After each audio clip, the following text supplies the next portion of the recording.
Section में आज हम बात करेंगे एजीआई ग्रीन पैक के मैनेजमेंट से। AGI green pack packaging segment में जरूर है, लेकिन इस सेगमेंट में बहुत ही खास जगह रखती है। करीब करीब 6,000 करोड़ रुपए के आसपास का इसका मार्केट कैप है और बेवरेजेस, परफ्यूम और फार्मा के लिए स्पेशलिटी ग्लास बनाने का काम करती है। तो एक अलग टाइप की कंपनी है ये। इसके साथ ही एजीआई ग्रीन पैक पेट बोतल और सिक्योरिटी कैप और क्लोजर प्रोडक्ट्स भी बनाती है।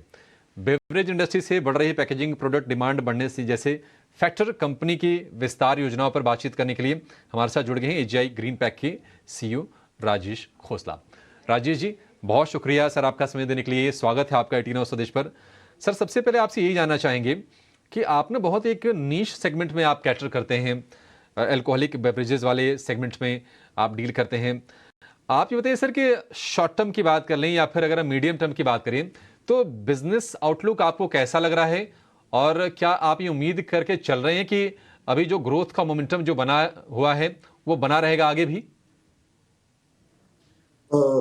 हमें पूरी उम्मीद है, क्योंकि इंडिया की जो पॉपुलेशन है दैट इज 140 करोड़ की जो पॉपुलेशन है और इंडिया की जो इकोनॉमिक ग्रोथ हो रही है और इवन इकोनॉमी जो ऑलरेडी 4 ट्रिलियन को छू रही है और आगे चल के 6 ट्रिलियन की हम बात कर रहे हैं।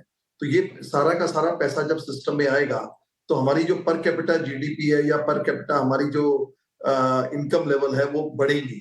और हमने देखा है कि जब ये इनकम लेवल इस दायरे में बढ़ती हैं तो हमारी कंजम्पशन बहुत अच्छी हो जाती है। कंजम्पशन का मतलब ये हो गया कि लोग बाहर जाते हैं, खाना खाते हैं और अल्कोहल भी पीते हैं, नॉन अल्कोहल भी पीते हैं, खाना भी खरीदते हैं, डिपार्टमेंटल स्टोर में जाते हैं, सुपरमार्केट्स में जाते हैं, सामान खरीदते हैं।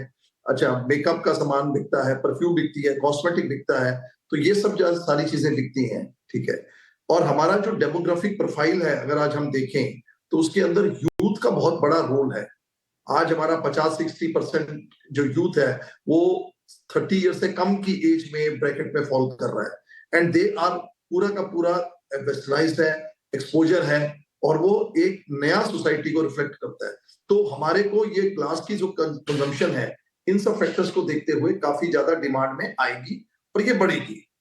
सो आज की डेट में अगर हम बात करते हैं तो इंडिया की जो डिमांड है ग्लास की बात करें तो ये कुछ भी नहीं है। 1.4 केजी की डिमांड है पर पर्सन की, पर ईयर की।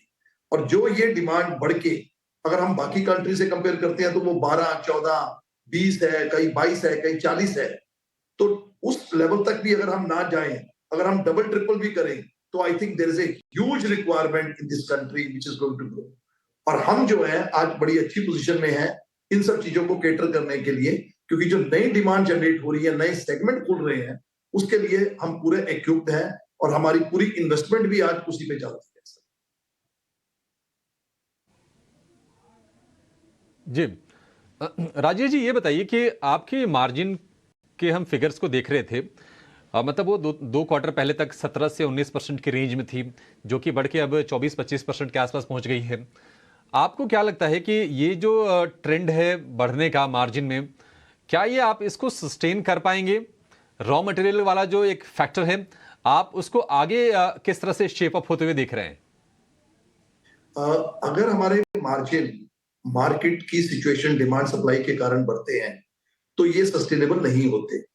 बट हमारा ऐसा केस नहीं है। हमने बहुत ज्यादा काम किया है अपनी कॉस्ट के ऊपर, डी बॉटलनेकिंग के ऊपर, कैपेसिटी एक्सपेंशन के ऊपर, हाई प्रोडक्ट के ऊपर, वैल्यू एडेड प्रोडक्ट्स के ऊपर, लॉन्ग टर्म स्ट्रेटेजी के ऊपर, रॉ मटेरियल का टाई अप करने के ऊपर, ये सब चीजों के ऊपर हमने काम किया है। तो आज अगर आप ग्रोथ देख रहे हैं इन सब चीजों की तो प्रैक्टिकली इट इज ये सब चीजों को मिला के ग्रोथ हमारी मार्जिन की ग्रोथ आई है। तो मुझे कहीं से नहीं लगता कि ये सस्टेनेबल नहीं है, ये बिल्कुल सस्टेनेबल है। और अगर मैं शॉर्ट टर्म लॉन्ग टर्म में बात करूं तो इन्हीं नंबर्स के आसपास हम आते हुए दिखेंगे और कोशिश तो यही करेंगे कि इससे कैसे बेटर कर सकें। सर, जैसा कि आप बता रहे थे कि आप ये मेकअप वाले आइटम्स हो गए, परफ्यूम, कॉस्मेटिक, इनके लिए भी आप पैकेजिंग का काम करते हैं।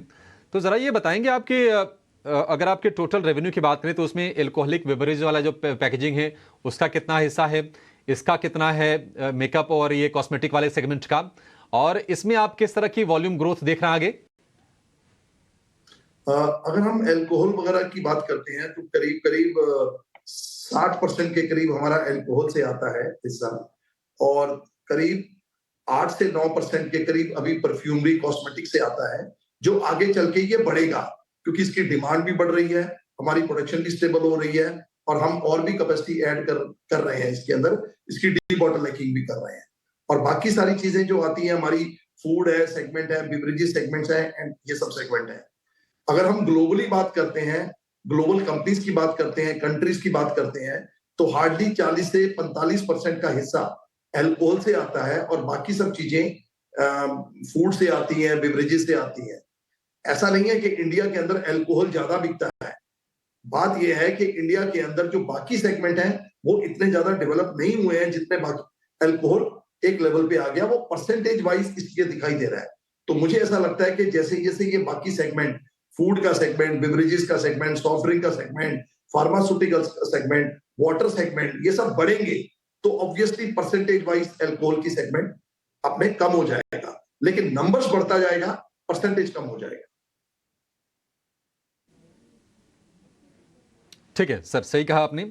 एक आखिरी सवाल, आप जैसे कह रहे हैं कि डिमांड रोबस्ट है, यहाँ से ग्रोथ भरपूर रहेगी, तो क्या सर हम मान के चलें कि जल्द ही आप कोई कैपेसिटी एक्सपेंशन करने वाले हैं, क्षमता विस्तार करेंगे आप जल्दी ही?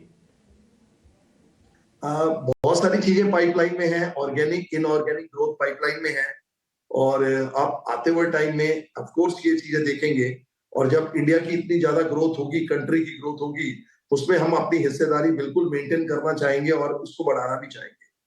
तो बिल्कुल उम्मीद करिए सर, और वी लुक फॉरवर्ड।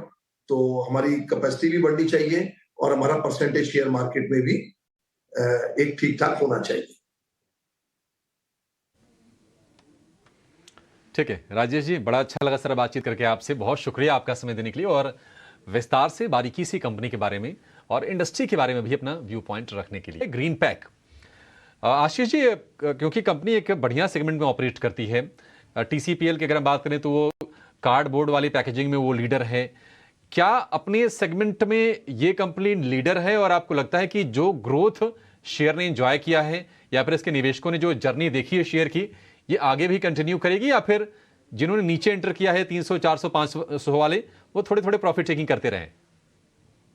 ये बहुत रेयर स्टॉक होते हैं जैसा जैसा इस कंपनी ने इन्वेस्टर्स को रिवॉर्ड दिए। 3 महीने में 50%, 6 महीने में 150% और 3 साल में मेरे ख्याल से 1200% का रिटर्न केजीआई ग्रीन पैक ने अपने निवेशकों को दिया है। और मुझे लगता है कि अगले 1 साल में भी 100% का रिटर्न देने का उसमें दमखम और है।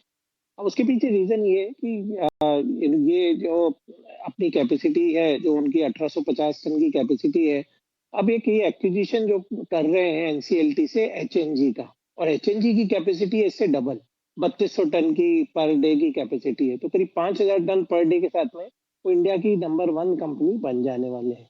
तो कोई रीजन मुझे नजर नहीं आता कि ये स्टॉक यहाँ से भी 100% क्यों ना बढ़े। प्रॉफिट वाइज भी 116 करोड़ उन्होंने पिछले साल किया था, 2023 में वो 248 हुआ। इस साल मेरा उम्मीद है करीब 300 करोड़ वो प्रॉफिट क्रॉस करेंगे, पर इसमें बड़ा ट्रिगर एचएनजी का एक्विजिशन है।